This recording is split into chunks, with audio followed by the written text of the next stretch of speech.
Once upon a time, there lived a couple. They did not have any child and longed to have one. Next to them was a beautiful garden. In that garden lived a wicked witch. One day, Nell as a sign she would have a baby. The same day, she saw some Rapunzel lettuce growing in the witch's garden. It looked so green and fresh. John, I must have some of that lettuce. John loved his wife very much. He did not want to disappoint her, so he risked picking some of the lettuce for her. But when he had plucked the flower, he saw the witch standing before him. How dare you steal my Rapunzel? You will pay dearly for this. John explained about his wife's hunger for the lettuce. He also told her that they were going to have a baby soon. Please have mercy on me.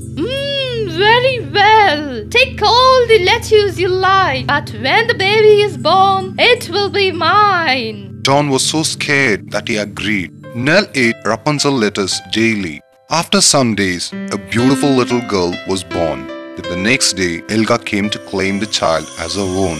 The child belongs to me. Ha ha ha. True to his word, John sadly let the witch take the child away. The old witch named her Rapunzel. Rapunzel grew into the most beautiful child. When she was 12 years old, Helga shut her in a tower that lay in a forest and had neither stairs nor door, but right at the top was a little window. Whenever Helga wanted to go in, she would call, Rapunzel, Rapunzel, let down your hair.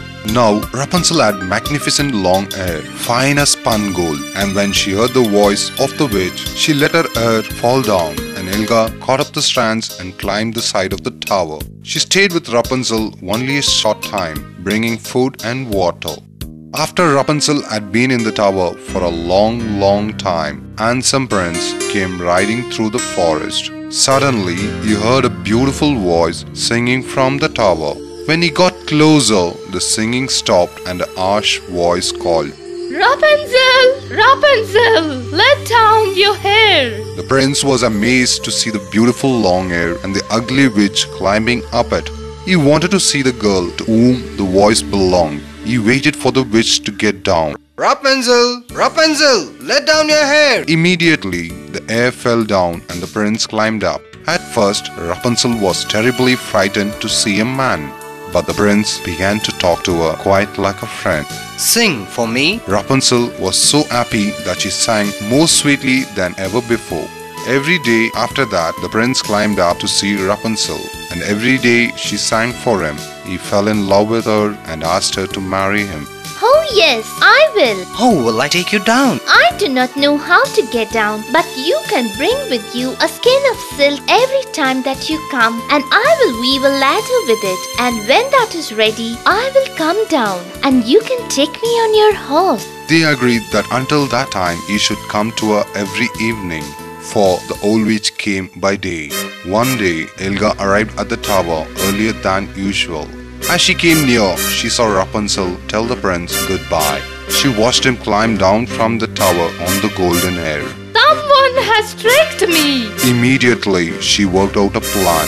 Next day, she clutched Rapunzel's beautiful hair and snip snap, they were cut off.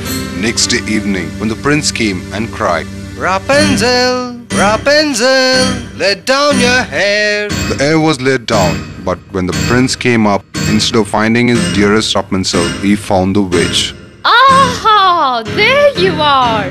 You will never see Rapunzel again in your life. I am going to kill you, my dear. Helga started laughing loudly, but the prince was very brave. He took out a sword, and before the witch could realize, he killed her. The prince and Rapunzel came down the tower through the same braids of hair hooked on the window.